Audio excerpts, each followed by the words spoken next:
O heavenly King, comfort of the Spirit of truth, who art everywhere present and fillest all things. Treasure of blessings and giver of life, come to abide in us and cleanse us from every impurity. Save our souls, O good Lord. Amen.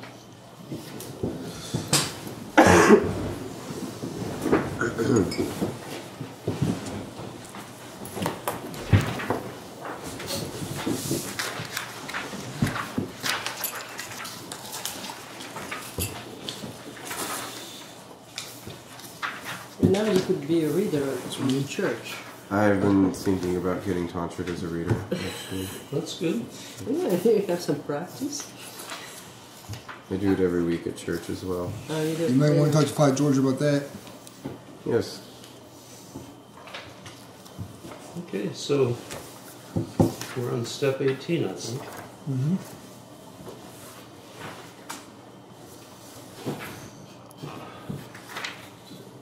That was quick. Yeah. These are short ones.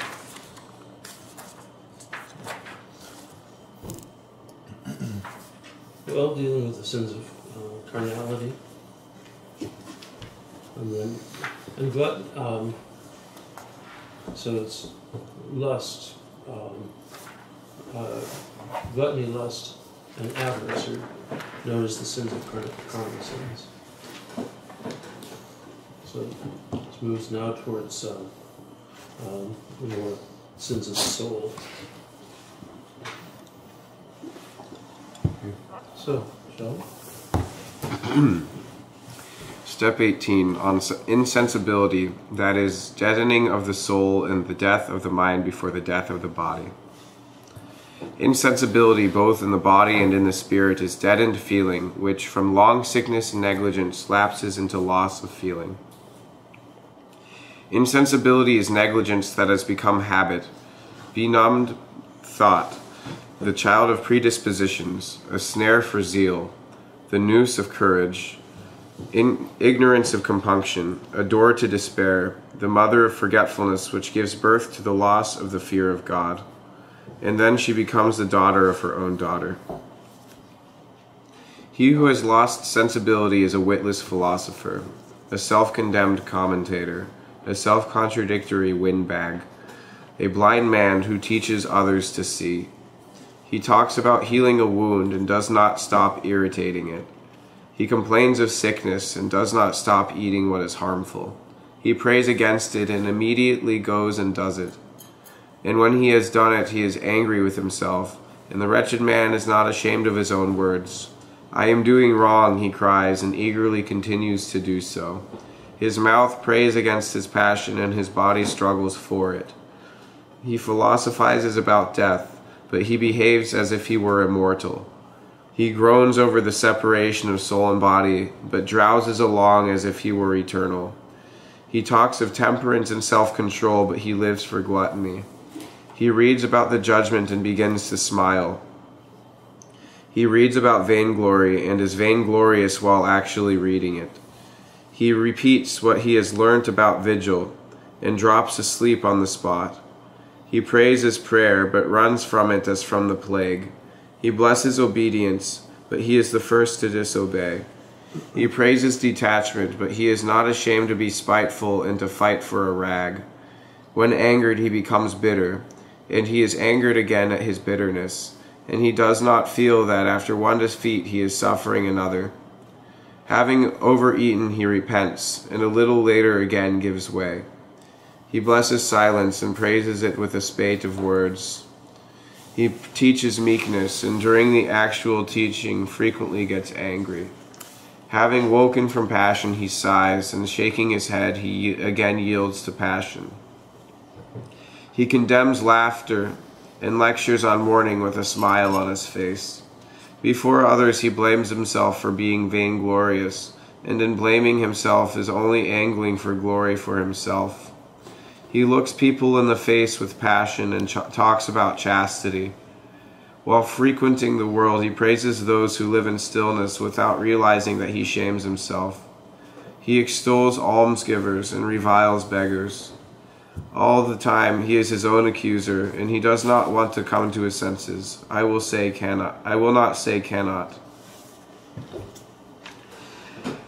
I have seen many people like this hear about death and the terrible judgment and shed tears, and with the tears still in their eyes they eagerly go to a meal. And I was amazed how this tyrant, this stinkpot of gluttony, by complete insensibility, can grow so strong as to turn the tables even on the morning. As far as my poor powers and knowledge allow, I have exposed the wiles and wheels of this stony and obstinate, raging and stupid passion. I have not the patience to expatiate on it. He who is experienced and able in the Lord should not shrink from applying healing to the sores. For I am not ashamed to admit my own powerlessness, since I am sorely afflicted with this sickness. I should not have been able to discover its wiles and tricks by myself, if I had not caught it and held it firmly, probing it to make it acknowledge what has been said above, and plying it with the scourge of the fear of the Lord and with unceasing prayer. That is why this tyrant and evildoer said to me, "My subjects laugh when they see corpses. When they stand at prayer, they are completely stony, hard, and darkened. When they see the holy altar, they feel nothing. When they partake of the gift, it is as if they had eaten ordinary bread. When I see persons moved by compunction, I mock them. From my father I learnt to kill all good things which are born of courage and love. I am the mother of laughter, the nurse of sleep, the friend of a full belly. When exposed, I do not grieve. I go hand in hand with sham piety." I was astounded at the words of this raving creature, and asked her about her father, wishing to know his name. And she said, "I have no single parentage. My conception is mixed and vacillating. Satiety nourishes me, time makes me grow, and bad habit entrenches me. He who keeps this habit will never be rid of me. Be constant in vigil, meditating on the eternal judgment. Then perhaps I shall come to some extent relax my hold on you. Find out what has caused me to be born in you, and then battle against my mother, for she is not in all cases the same. Pray often at the coffins, and engrave an indelible image of them in your heart. For unless you inscribe it there with the pen of fasting, you will never conquer me." Okay. So, any questions?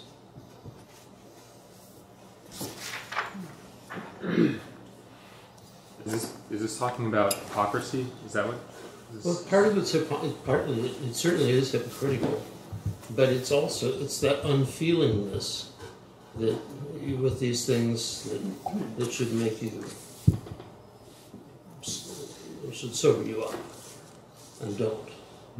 You know, seeing somebody who's dead, like a friend, that should sober you up and make you think about death. All these things. When we receive Holy Communion, we should be aware that we've just received the body of Christ and not just eaten a little bit of bread. You know? So it's an important thing and a valuable thing to have this kind of. It's not just emotional, but a personal engagement with the realities of what we're dealing with, and it's not just spiritual realities. These are things that really should bring us to humility, should bring us to sobriety. So.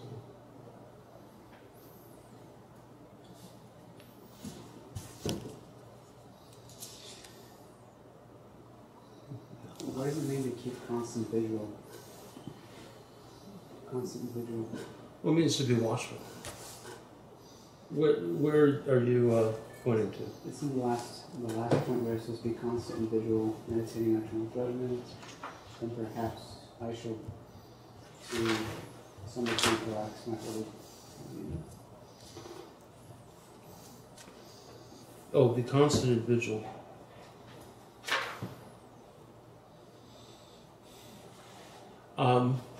In other words, don't forget about the judgment. Make it, don't. Part of what this whole thing is talking about is discouragement that happens in the spiritual life. And so it seems like you're just reading words and all of this kind of stuff. And if we give into it, then we can lose faith even. We certainly lose belief. But if we're continually vigilant about not only about the spiritual realities, but watching over ourselves to see that we don't let insensibility or insensitivity affect us, then we're on the right track. But that if we become careless and we find ourselves not at all engaged in the spiritual life, and then there's a problem. But it's that watchfulness, that awareness, that consciousness, and consciousness of ourselves and how we're reacting to various things. And it's not that we should have manufactured reactions. It's not like you have. And you see a dead guy who you knew. Hopefully, you're not just unmoved. That's not really kind of a normal human reaction. So. Are those like instances where we are insensitive? Are those signs of areas where we could be sinning? Like, I'm not moved by a dead person. There's something about death I haven't resolved, or. Well, it can indicate that you've got your own struggles with it and things like that. But I think what he's talking about is a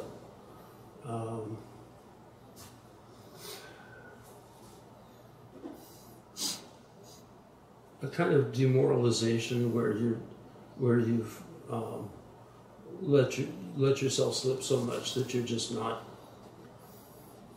spiritually aware. It's spiritual awareness that ultimately that's being talked about, not just emotional.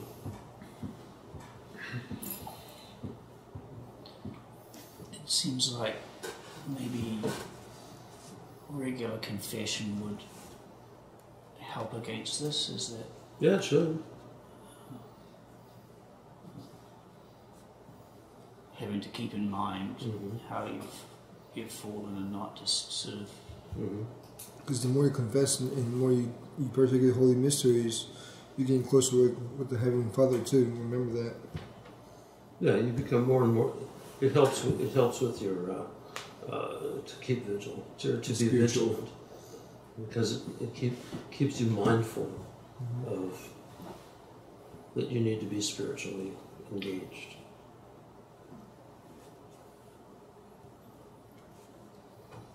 Yeah. How do you become spiritually engaged?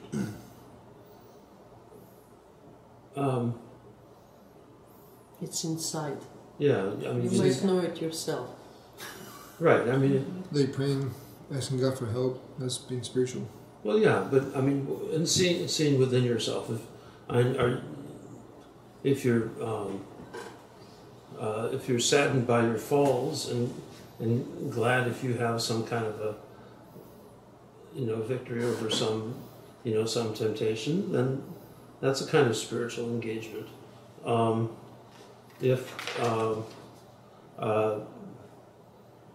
But if you read about death and the judgment and hell and all of that stuff, and it just sounds like words and nice mythology and all of that kind of stuff, you're not engaged.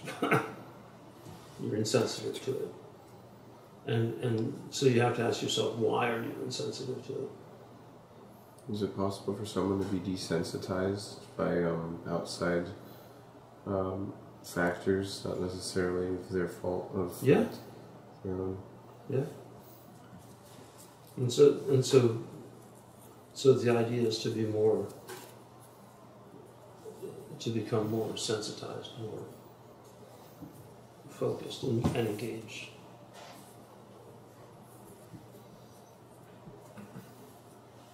Have to be awake.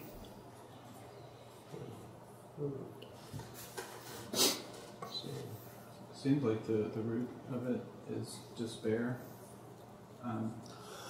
Like getting to a point where you just kind of give up with trying to do better. Mm-hmm. Like, what's the point?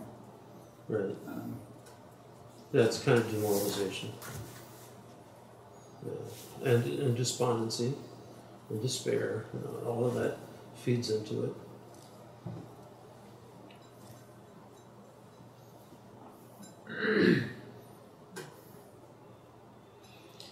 So, shall we move on? Step 19. On sleep, prayer, and psalmody with the brotherhood. Sleep is a particular state of nature, an image of death, inactivity of the senses. Sleep is one, but like desire, its sources and occasions are many. That is to say, it comes from nature, from food, from demons, or perhaps sometimes from extreme and prolonged fasting, through which the flesh is weakened and at last longs for the consolation of sleep. Just as over-drinking is a matter of habit, so too from habit comes oversleeping. Therefore we must struggle with the question of sleep, especially in the early days of obedience, because a long-standing habit is difficult to cure. Let us observe, and we shall find that the spiritual trumpet serves as an outward signal for the gathering of the brethren, but it is also the unseen signal for the assembly of our foes. So some of them stand by our bed, and when we get up, urge us to lie down again. Wait, they say, till the preliminary hymns are finished. Then you can go to church. Others plunge those standing at prayer into sleep. Some produce severe, unusual pains in the stomach. Others urge us on to make conversation in church. Some entice the mind to shameful thoughts. Others make us lean against the wall as though from fatigue. Sometimes they involve us in fits of yawning. Some of them bring on waves of laughter during prayer, thereby desiring to stir up the anger of God against us. Some force us to hurry the reading or chanting merely from laziness. Others suggest that we should chant more slowly for the pleasure of it.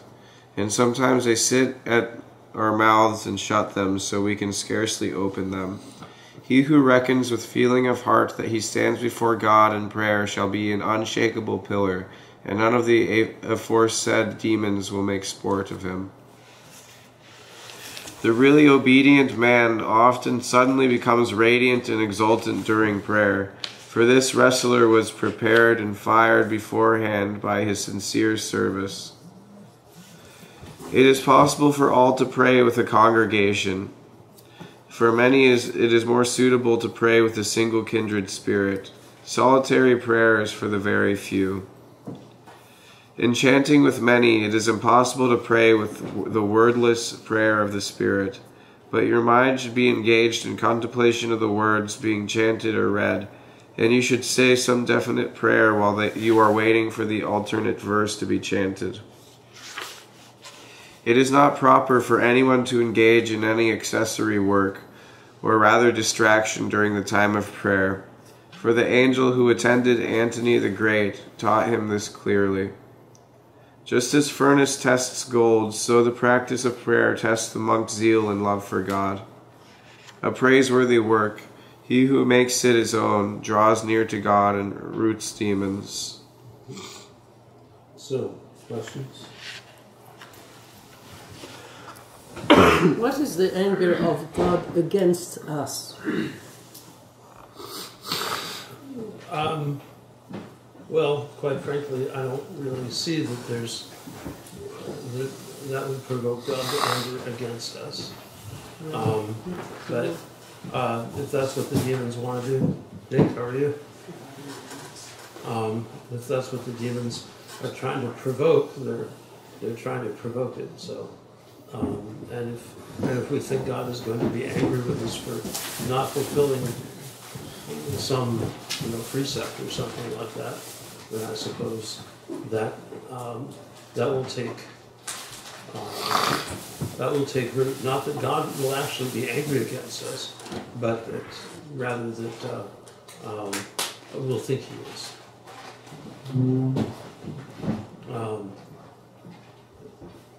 God is not going to be angry with us for losing track in prayer or something like that. Yeah, and as a rule, God is not punishing us. No. He is. No. So that doesn't goes punish together in a way.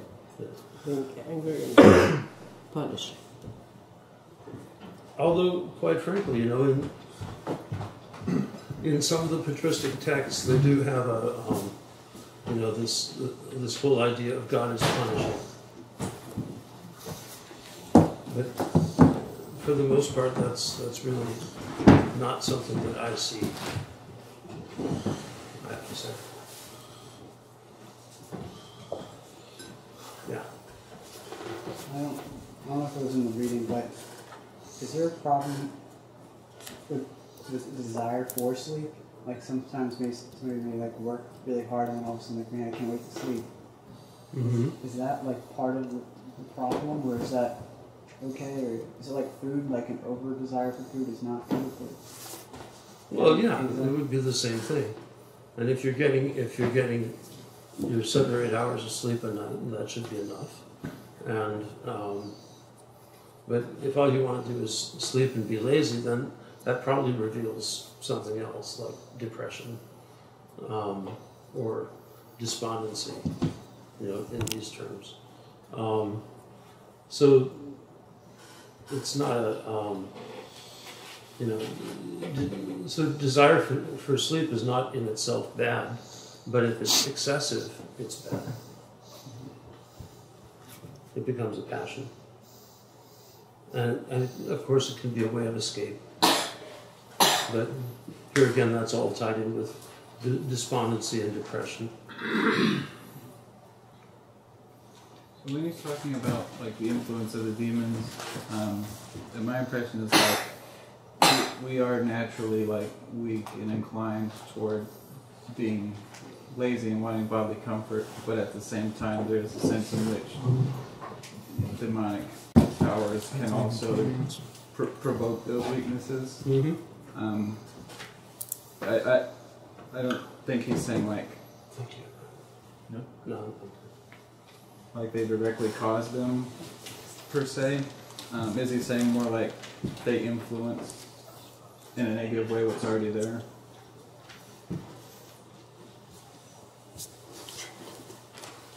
Okay, say that again, Mr. Staples. Sorry. So I got distracted. Like in terms of demonic influence, it seems like he's saying we already are inclined toward certain weaknesses being fallen. Right. Is he saying more like the demons influence what's already weak within us, or more like will they cause us to feel fatigued when we weren't before? Or I think they would probably play on our weaknesses more than anything else. They know our weaknesses. Usually because we talk about them all the time. Or get frustrated with them or something. so it's not so much like they cast a spell and make us tired or anything like that. No.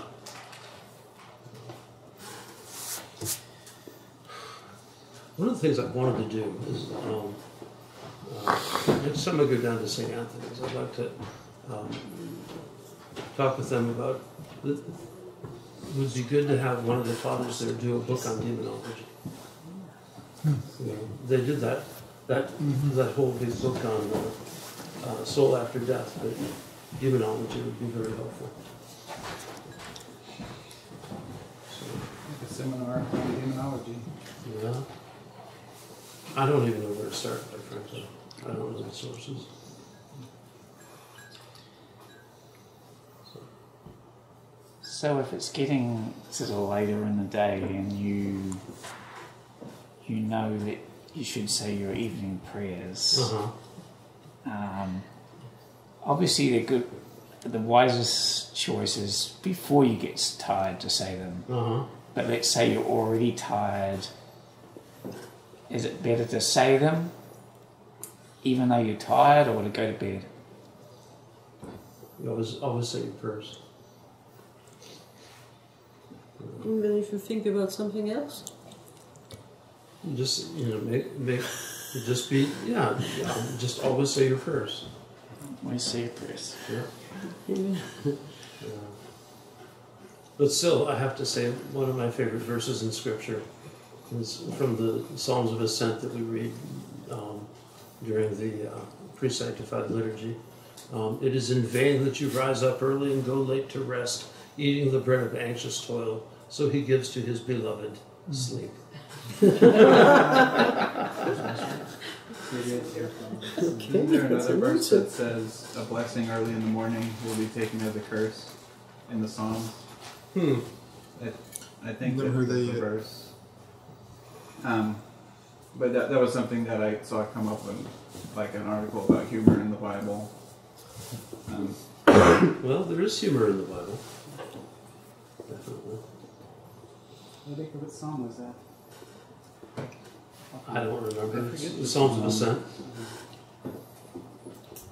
What is that? The 17th Cathism or 18th Cathism?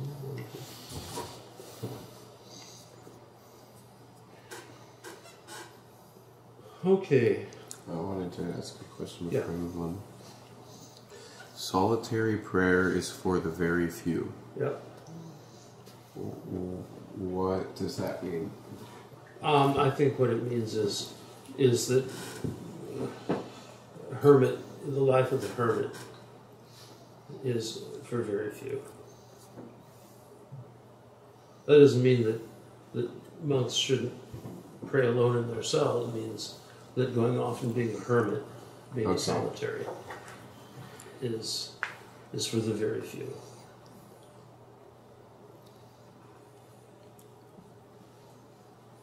I found the verse. It's Proverbs 27:14. He who blesses his friend with a loud voice, rising early in the morning, it will be counted as a curse to him. That's the Proverbs, right? Yeah, Proverbs 27:14. Okay. Yeah. All those monks pestering God before he gets up.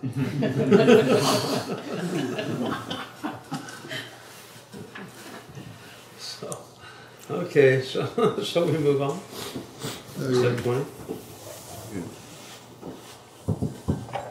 On bodily vigil, and how to use it to attain spiritual vigil, and how to practice it. Some stand before earthly kings without weapons and without armor, but others hold staffs of office, or have shields or swords. The former are vastly superior to the latter, for they are usually personal relations of the king and members of the royal household. So it is with earthly kings. Now let us see how we stand before God our King, when we stand at our prayers in the evening, or during the day and night. For some at their evening all-night vigil lift up their hands in prayer, being immaterial and stripped of all care. Others stand at that time chanting psalms. Others are more occupied in reading. And some out of weakness courageously resist sleep by working with their hands. Others immerse themselves in the thought of death, hoping thus to obtain contrition. In all of these, the first and last persevere in all-night vigil for the love of God. The second do what befits a monk, while the third go the lowest way. Yet God accepts and values the offerings of each according to their intention and power.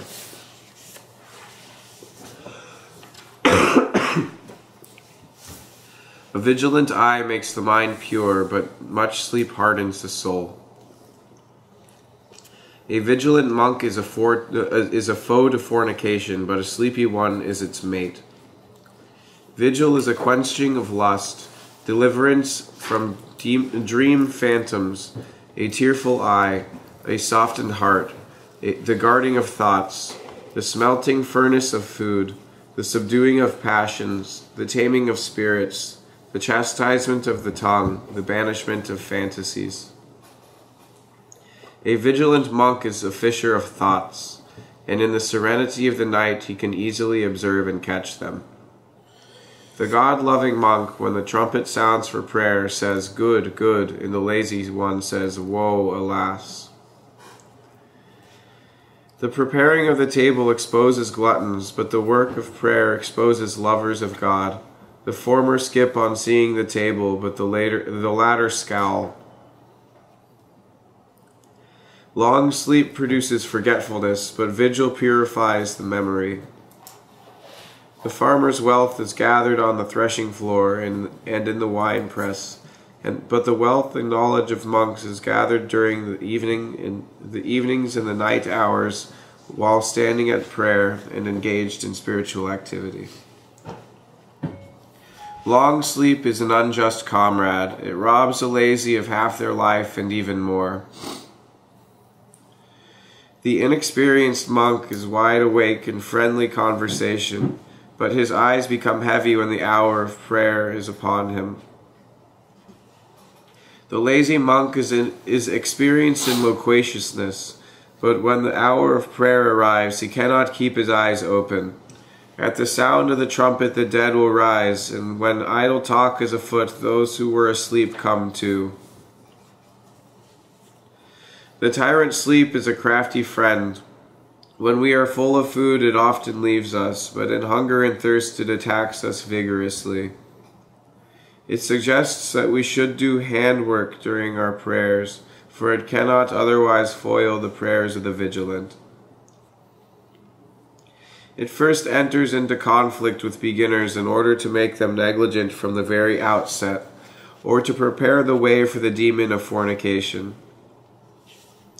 Not until we are freed from this should we beg to be excused from common worship, for often shame keeps us from dozing. The hound is the enemy of the hares, and the demon of vainglory is the enemy of sleep. When the day is over, the vendor sits down and counts his profits, but the ascetic does so when the psalmody is over. When prayer is finished, wait soberly, and you will see that swarms of demons, as if challenged by us, try to invade us after prayer with absurd fantasies. Sit and watch. You will see those who are in habit of snatching away the first fruits of the soul. It may happen that continuous meditation on the passages of the Psalms is prolonged into the hour of sleep. And it may happen that the demons put these passages into our mind in order to lead us to pride. I would not have mentioned the third case had not someone forced me to do so. The soul which has spent all day unceasingly engaged with the word of the Lord will love to be occupied with it in sleep too. For this second grace is, in a special sense, a reward for the first and helps us to avoid falls and fantasies. This is the 20th step. He who has mounted it has received light in his heart.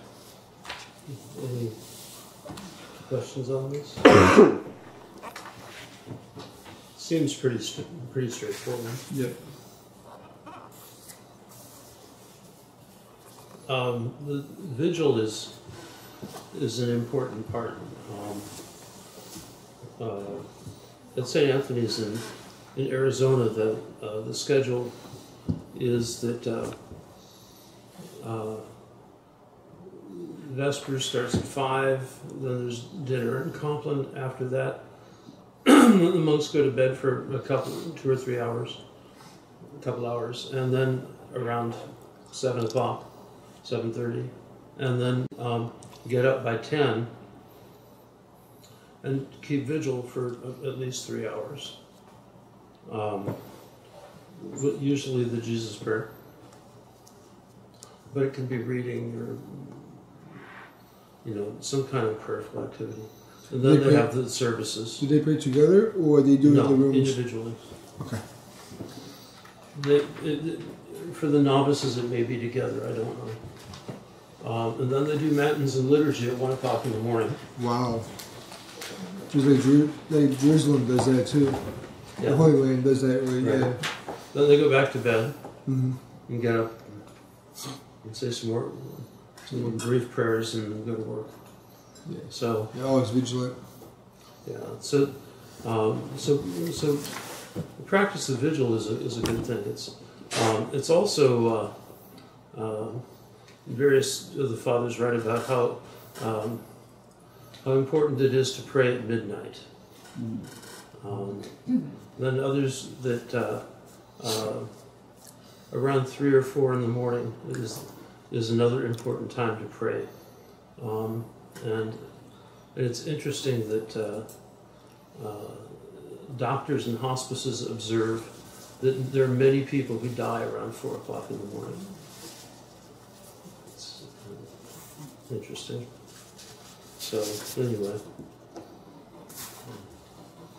things to remember when praying. But if all else fails, it's important to do some prayers at night as well as the prayers in the morning. Yeah. Are there special prayers that should be said at midnight and 3 a.m. or 4? Jesus' prayer. It's useful all the time.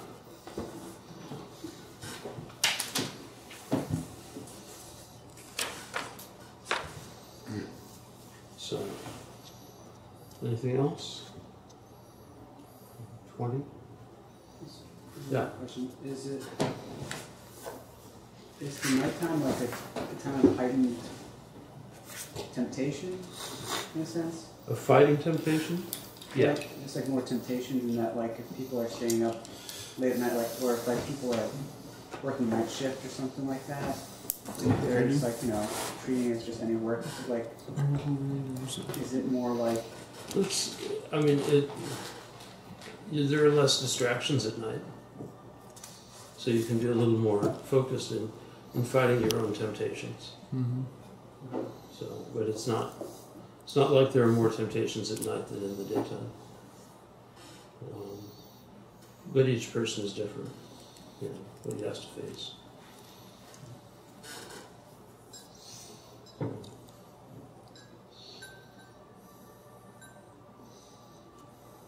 Okay, so 21.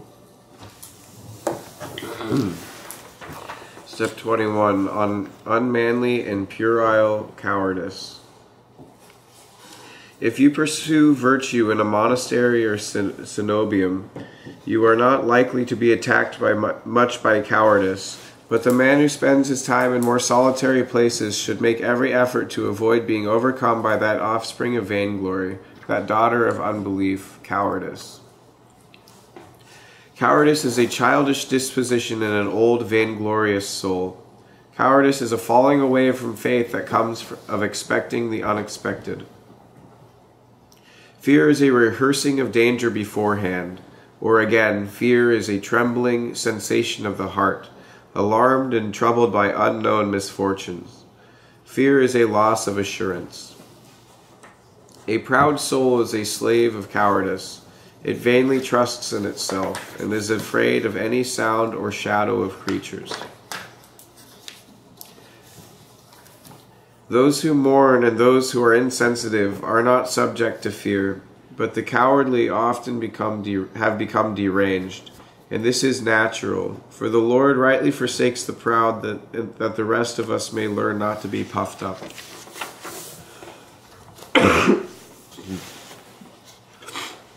Although all cowardly people are vainglorious, yet not all who are unafraid are humble, since even robbers and grave plunderers may be without fear. Do not hesitate to go late at night to those places where you usually feel afraid, but if you yield only a little to such weakness, then this childish and ridiculous infirmity will grow old with you. As you go on your way, arm yourself with prayer. When you reach the place, stretch out your hands.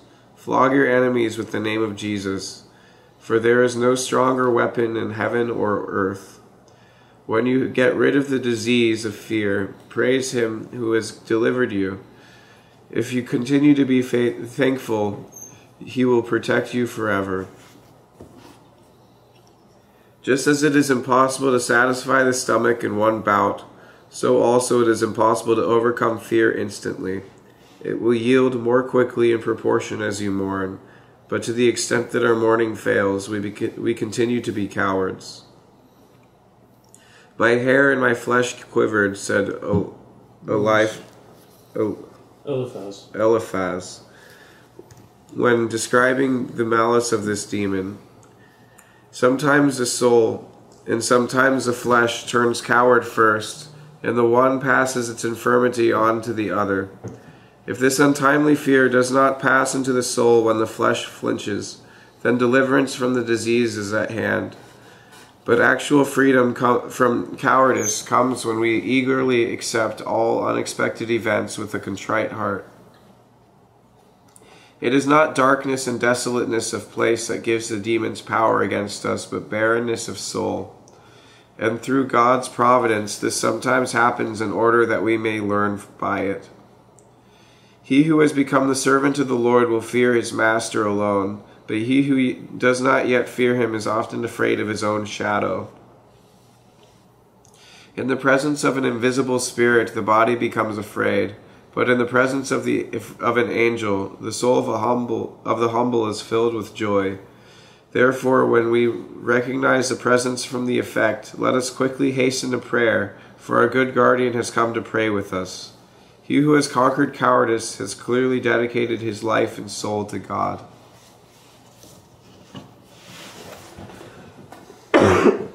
Okay, any questions?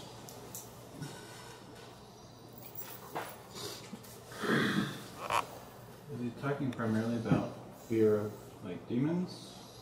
Or? Well, fear of anything. Any kind of phobias or feeling nervous about, oh, I'm out in a little cell in the desert at night, and there's creepy crawly things that go bump in the night.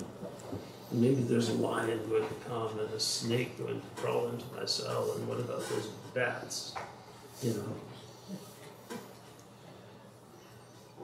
You would not recommend this practice of going into a place that we feel afraid for like just anywhere, right? Like I would be really terrified to like just kind of make myself an open target in some parts of inner cities. Well, yeah, that's probably not what he's talking about. He's probably talking about going into the tombs, into a necropolis, okay, where you're more likely to come across a dead guy, a skeleton. Okay. And who knows, maybe there are zombies. But not Southeast DC. They're living zombies, some of them. Sad. I mean, I guess for monks at this time, there's always the threat of like bandits and. Yeah, there's threat of bandits, but people have all sorts of fears, and people who have irrational fears of spiders or snakes or mice. It's so funny, see a grown man, scream like a girl as he gets up on because there's a poor little mouse who's probably more scared than he is, And especially with a bunch of city people who don't know anything besides, any creature besides dogs and cats. Or lizards, what about lizards? Probably have quite a few of them out there in the desert. Yeah. Or cockroaches. Scorpions. Especially the big flying kind, they're scorpions. And they're there. Humans. My biggest fear there would probably be poor sanitation.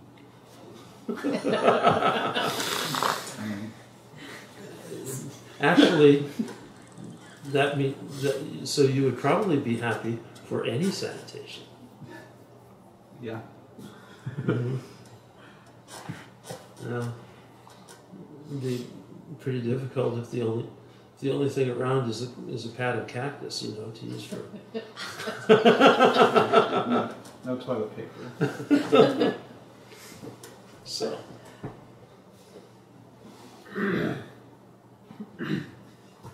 This reminds me a little bit about I think it was one of the introductory portions of the book where he's talking about, I think he's commenting on some of the people he's met or something. Mm-hmm. But he talks about, well, I've seen people more scared of a pack of rabid dogs than of God, or something to that effect. Mm-hmm. This is just kind of paralleling that sort of Yeah.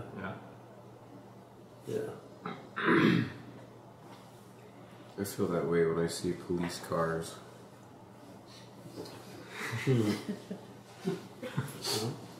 Like when the little police siren behind me starts, I get nervous that I'm going to get pulled over and get a big ticket and I have to pay. Yeah. And then, it's like, oh, well, what if I wish I feared God as much as I feared that ticket then.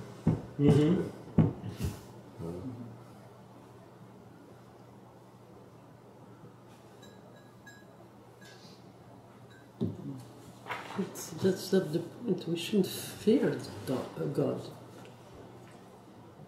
Should we? Well, there's a kind of fear of God. The fathers talk about 3 types of fear of God. There's the fear of a slave, the fear of an employee, and the fear of a son. Fear of a slave is he fears God because he fears punishment.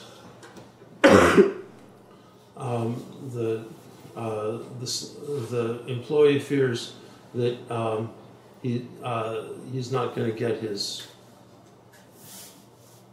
due, his wages. But the fear of the son is the fear that he offends, that he'll offend the love of his father. And so that's the kind of fear we need to have. The others have been used. Fear of punishment is used extensively in certain contexts, but it's very immature. And of course the most mature is the fear of the son.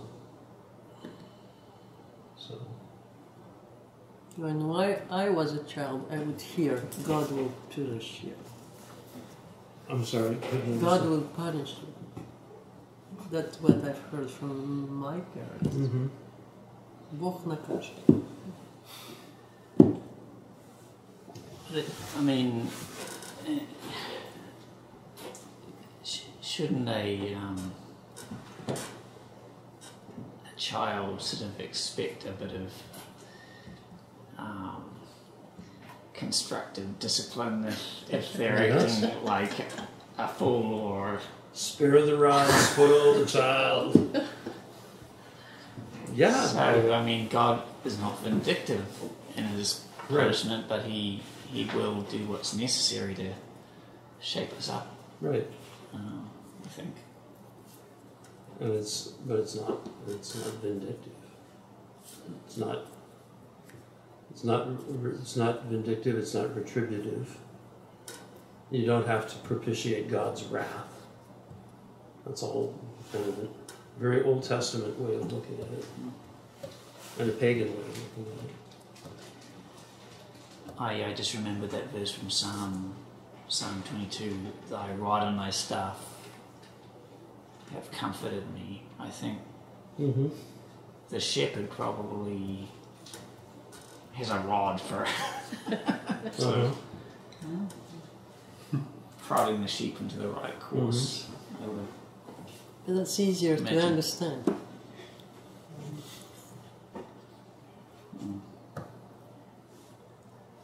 Yeah, well, one of the great problems in our society, perhaps, is that the rod is not used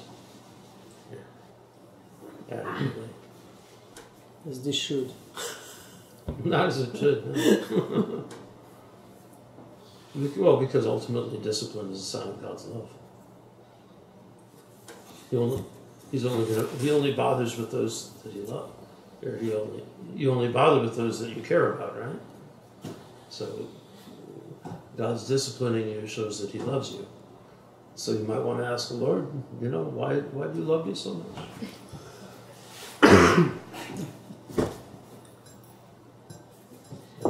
This reminds me of something that happened in my life when I was once walking with some of my friends on a farm, and we saw a sheep, and it had its legs stuck in a fence.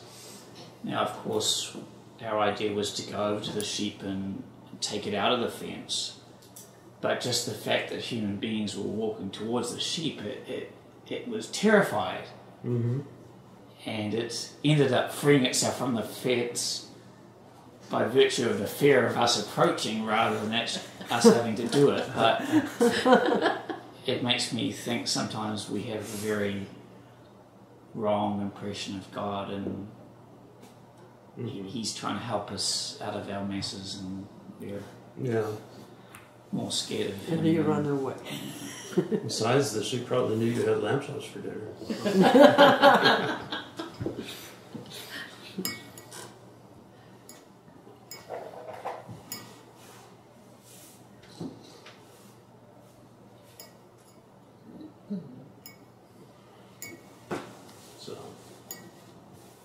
But I think we've all known that fear of going into an unknown place and it's dark and it's, you know. So it says use the Jesus prayer. I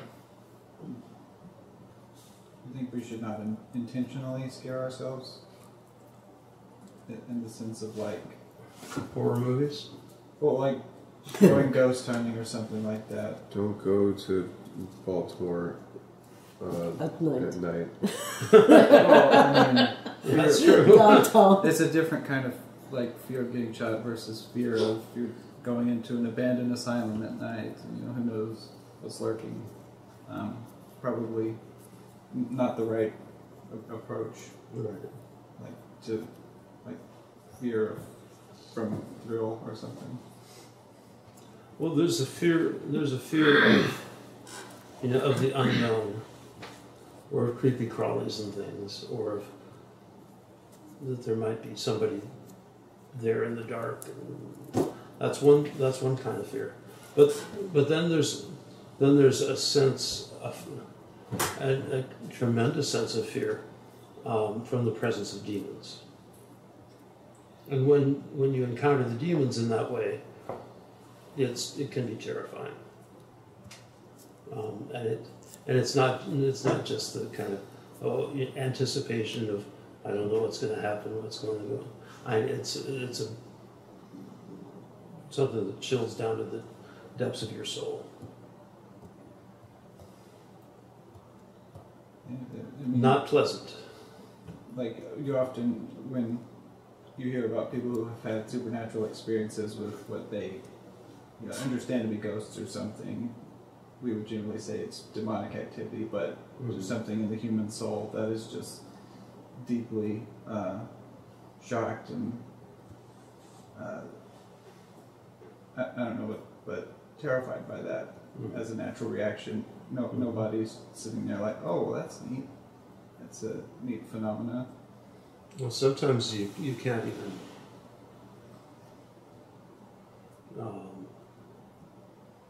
sometimes you can't discern the difference. I can expand later, but not on tape or not on video, if you want. So, on 20. Anything else on this? Let's go to 23 or 22.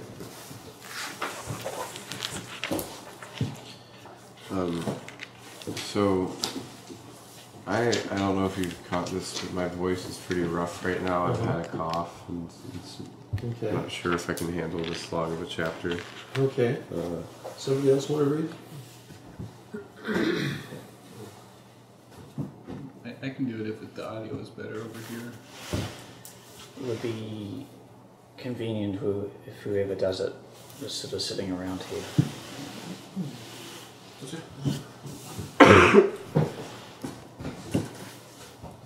You have to speak up. Some like to distinguish vainglory from pride, and to give it a special place in chapter. And so they say that there are 8 primary and capital thoughts of evil. But Gregory the theologian and other teachers have given out that there are 7, and I am strongly inclined to agree with them. For who that has conquered vainglory has pride within him. The only difference between them is such as there is between a child and a man, between wheat and bread. For the one is the beginning and the other the end. And so now that the occasion calls for it, let us speak briefly about the beginning and the sum of the passions, unholy self-esteem. Now, just a note, in this and some other translations, what gets translated self-esteem is actually the word kenodoxia, vainglory. This was done by by a Brit living in India, so in the 40s. So it has its own kind of word preference. So we would never use self-esteem to translate that now. But that's where this word comes from. And so where you see self-esteem, read vainglory, or understand vainglory. Okay.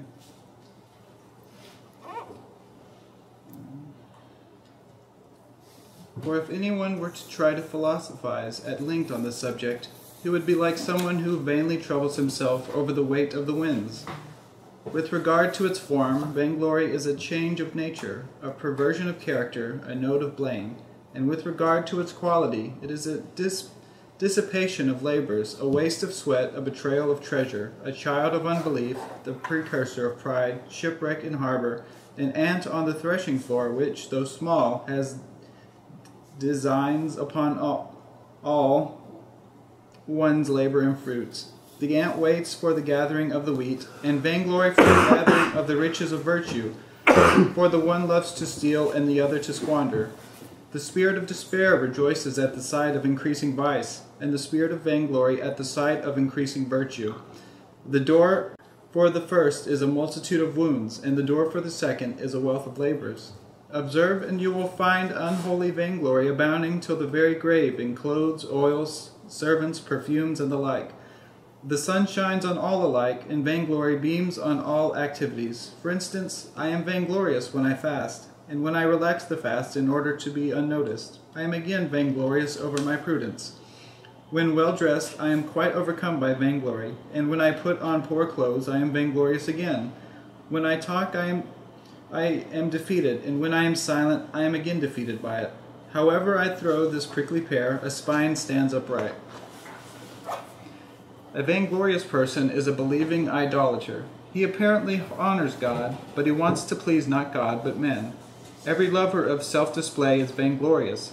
The fast of the vainglorious person is without reward, and his prayer is futile, because he does both for the praise of men.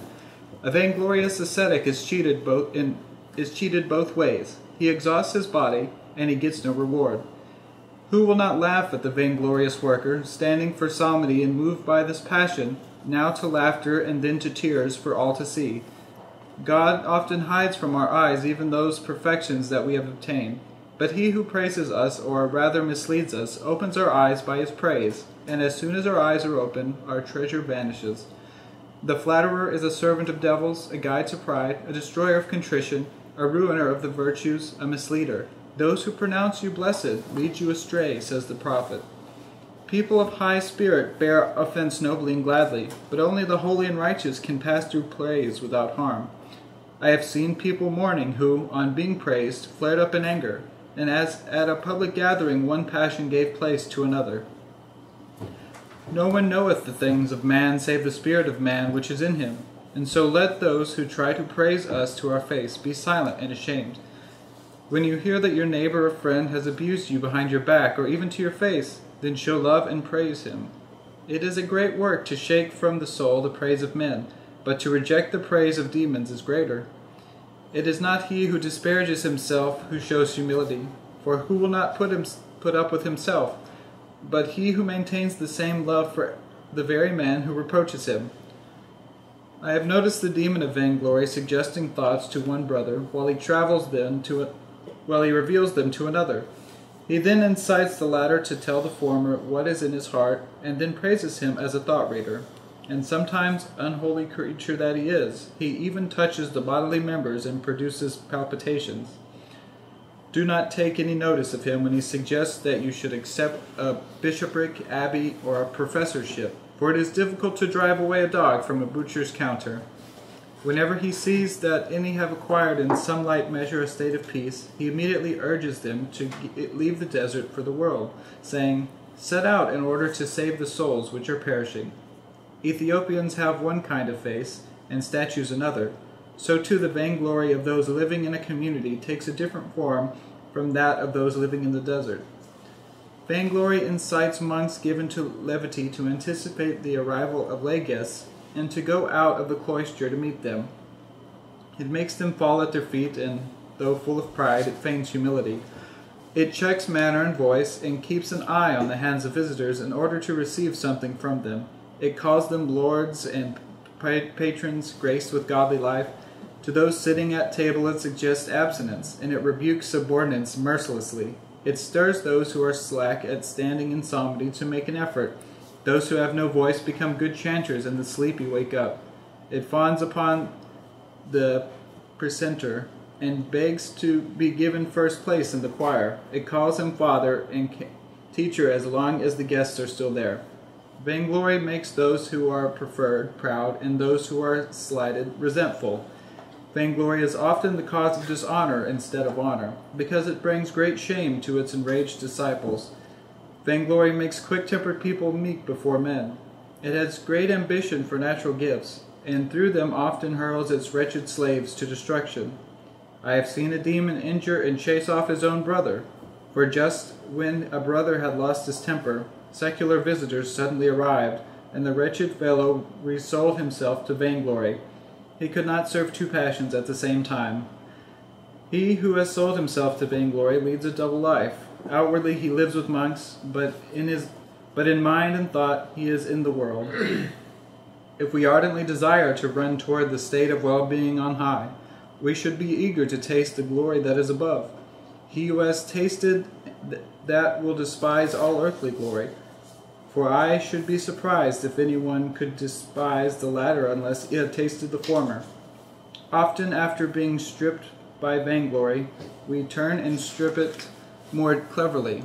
I have seen some who began spiritual activity out of vainglory, and although they made a bad start, yet the end proved praiseworthy, because they changed their intention. He who is proud of his natural advantages, I mean cleverness, ability to learn, skill in reading, a clear pronunciation, quick understanding, and all such gifts received by us without labor, will never obtain the supernatural blessings, because he who is unfaithful in a little is also unfaithful and vainglorious in much. For the sake of extreme dispassion, rich gifts, miracle-working, and prophetic powers may exhaust their bodies in vain.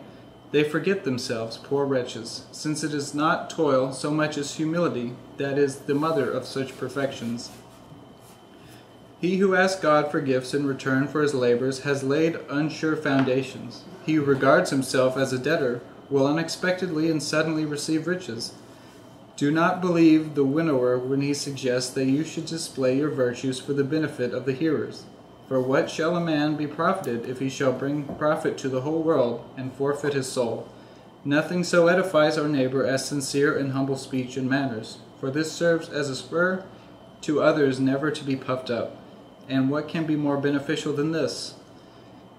One who had a gift of sight told me what he had seen. Once, he said, when I was sitting in assembly, the demon of vainglory and the demon of pride came and sat beside me, one on either side. The one poked me in the side with the finger of vainglory and urged me to relate some vision or labor which I had done in the desert. But as soon as I had shaken him off, saying, "Let them be turned back and confounded that desire evils for me," then the demon on my left at once said in my ear, well done. You have become great by conquering my shameless mother." Turning to him, I made apt use of the rest of the verse and said, "Let them be turned back straightway in shame that say unto me, well done.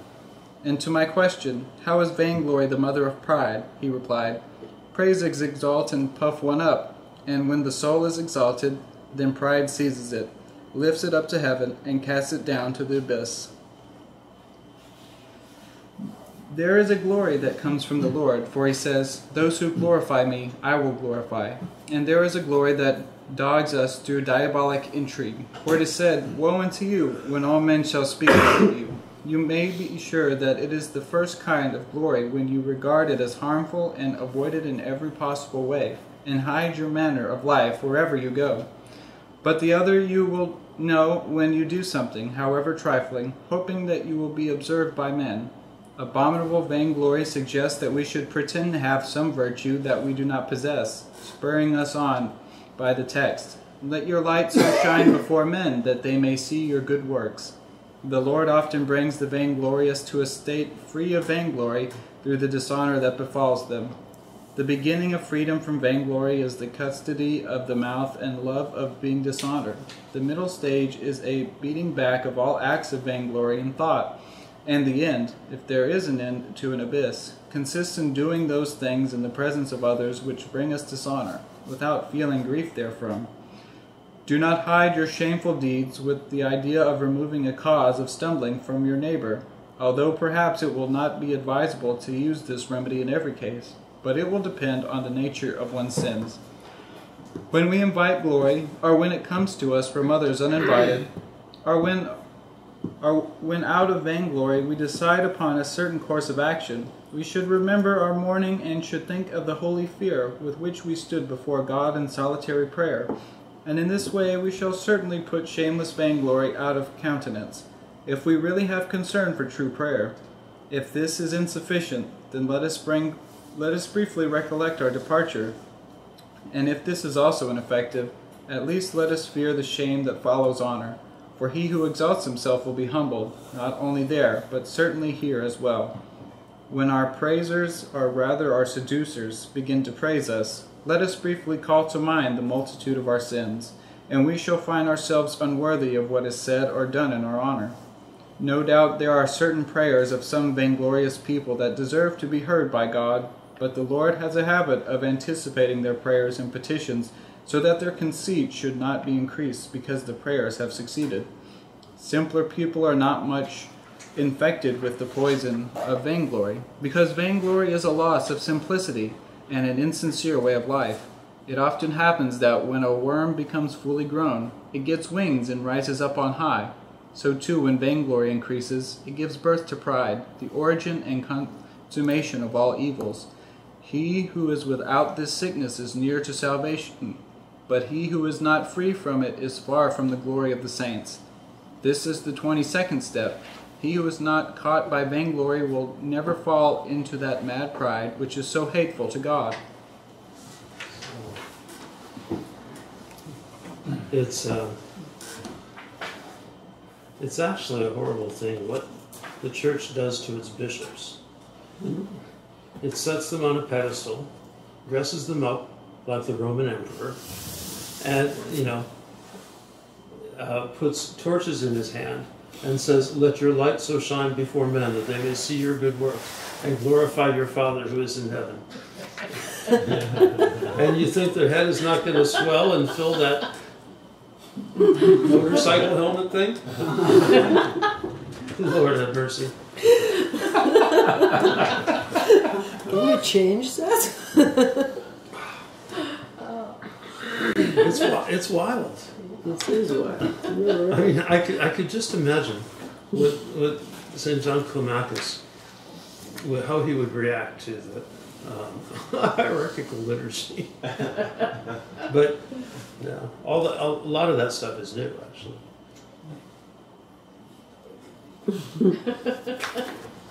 That's Most Holy Master, I had a question. Speak, slave. So, because vainglory is a loss of simplicity and an insincere way of life, could I get a better, if you expand on that a little more?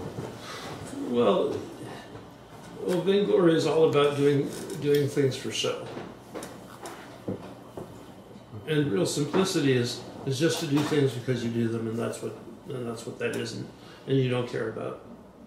You're not doing it for show. You're not doing it for praise. You're not doing it so other people will see. You're just doing it because you need to do it. whatever it is.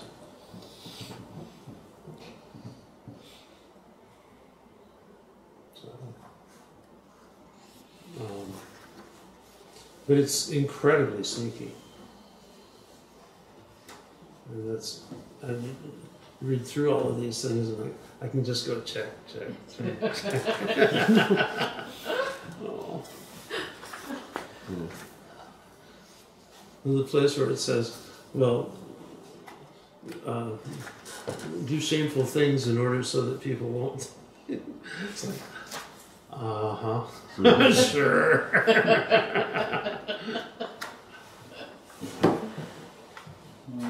Sounds like the Holy Fools would get a lot out of this chapter. Yeah, that's actually one of the things they play on the most.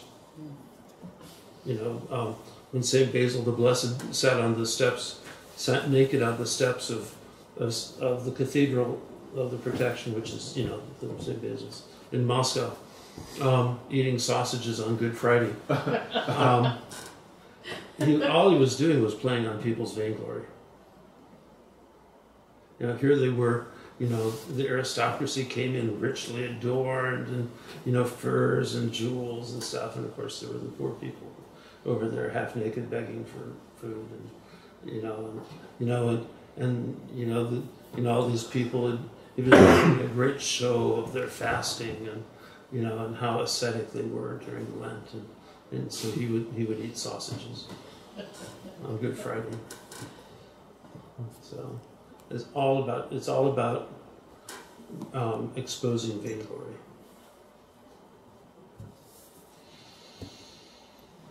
I bet it So got if cold you too eat because usually there's sausages snow on in Good Moscow. Friday, I won't pay attention to it. I will. It's always been one of my I'll pay favorite attention to anecdotes myself from the doing lives it. of the So saints. Just the image of, it's probably not good for you to do it.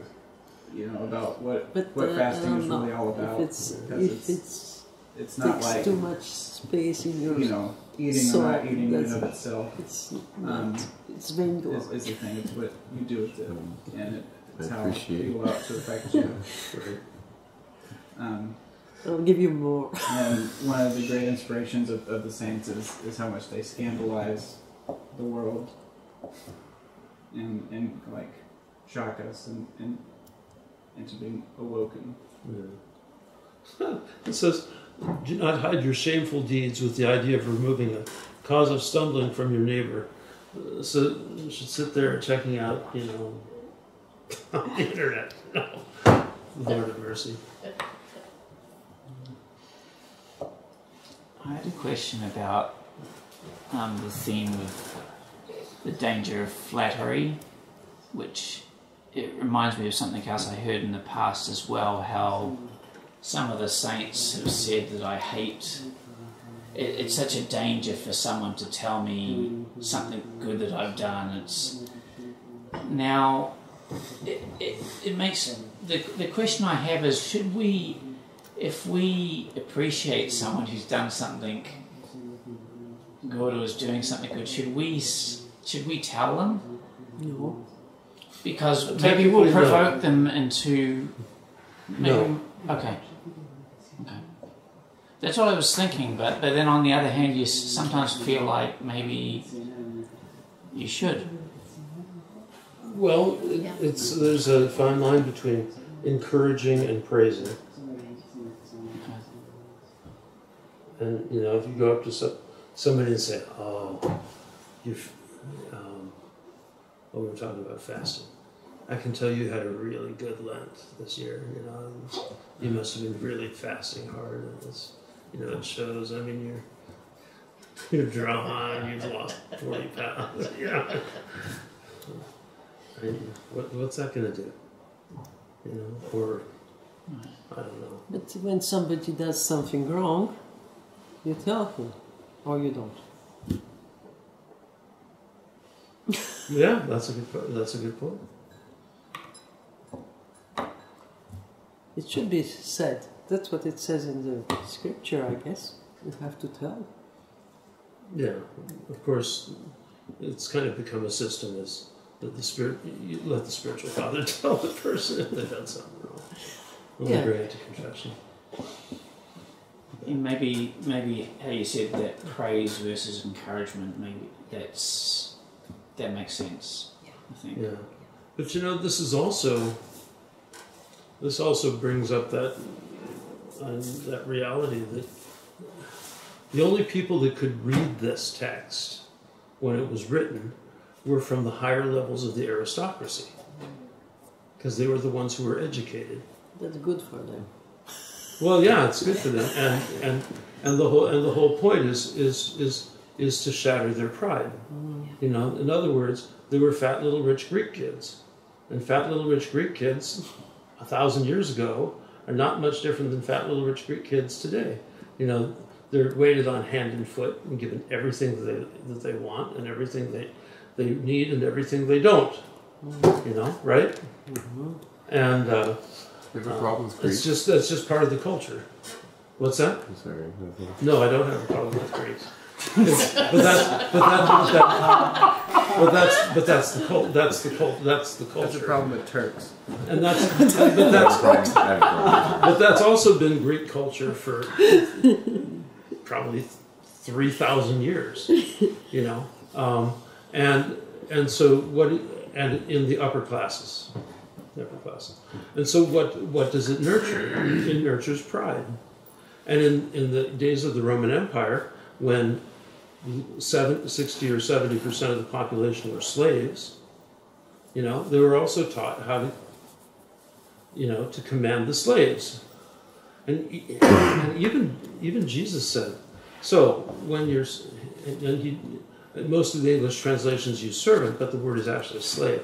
So when your slave has been in the field all day, and he comes in, you say, "Oh, take a rest before you fix dinner." He says, "No, you're not going to do that. You're gonna tell him, well, fix your dinner and serve me, and then once I'm done, then you can do it." And that's in the gospel.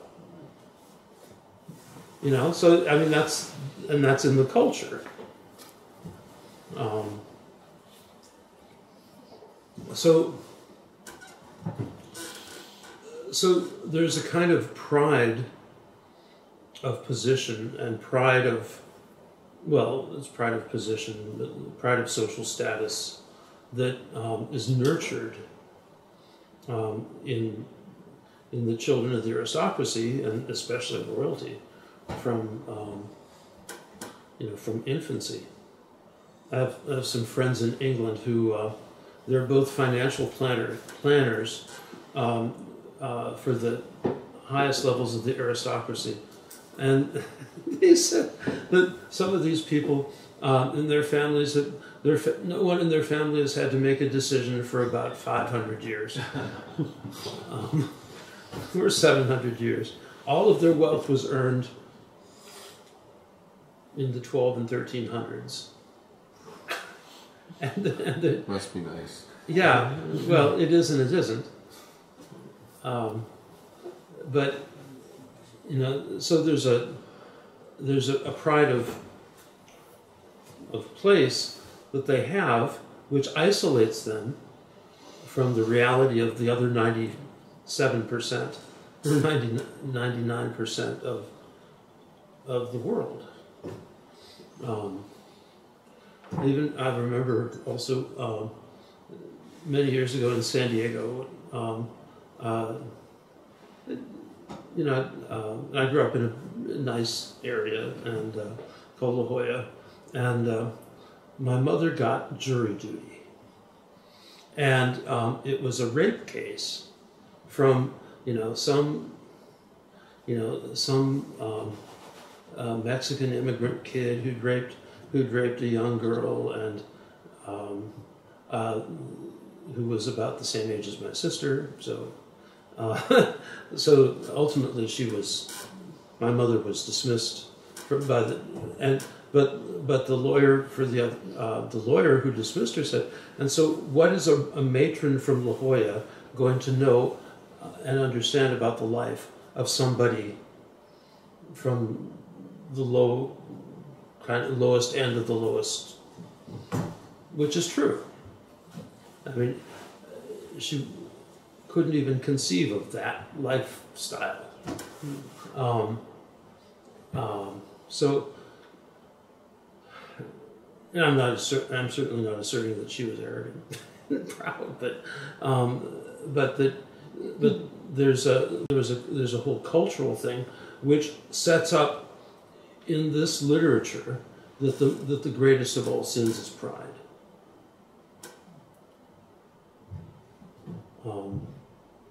Because it completely separates people and isolates, creates a whole little delusion, a whole little bubble. So you can think of it just like our political elite. They're off in a little bubble.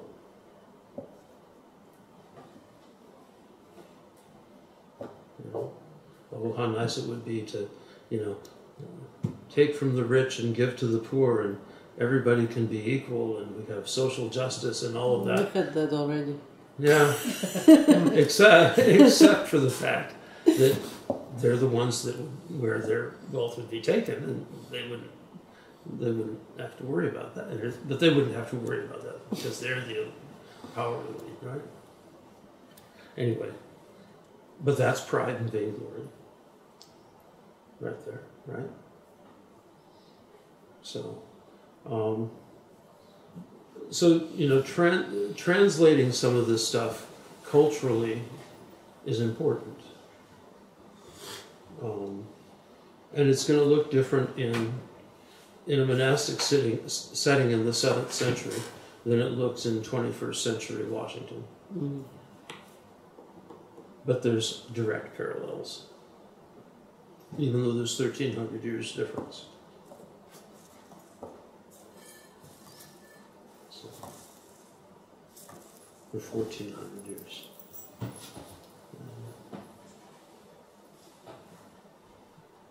Anything else on this?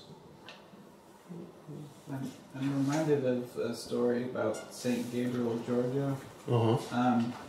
When he was on his deathbed, he told one of his attendants, a young monk, was struggling with pornography, and he had some stashed away. And so St. Gabriel told him to go buy him a nudie magazine and bring it back to him. And he refused to do that. He just couldn't fathom doing that. But he demanded that he bring him one, and so he did. But the guy was so befuddled and ashamed by the situation that and everybody was distracted. He went and got rid of the pornography he was stashing, and it wasn't found, and he was able to repent. So maybe that's kind of the sense of like abasing yourself, even in a seemingly like shocking way like that, for the benefit of others.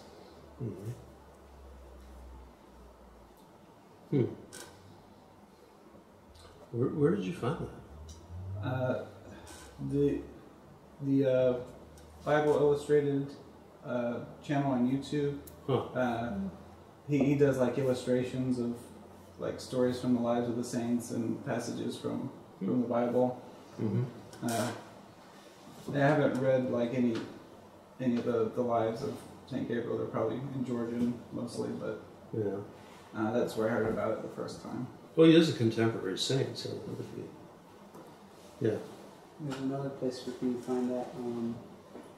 There's like a collection of like testimonials, interactions with Elder Gabriel or St. Gabriel, called Elder's Diadem. I read that story there. I'd like to see that. Could you send me a link? If you I had it. So my my godson's parents, they gave me a printed out copy of it. So I'm hopeful it's somewhere on the internet with a PDF. Okay. So it's titled Elder's Diadem. I can look it up. Diadem? Yep, Elder's Diadem. Okay. They could send you the video if you're yeah, interested. please do. Okay. So we all understand vainglory. Only too well. Oh, it's like, nobody understands it better. What was the? Understand it the most. No, I understand it the most. Yeah, I'm far more humble than you'll ever hope to be. So what was that one line? Is like somebody who weighs the clouds. No, I missed that. That's good. So anyway, all right. Well, so let's break here and.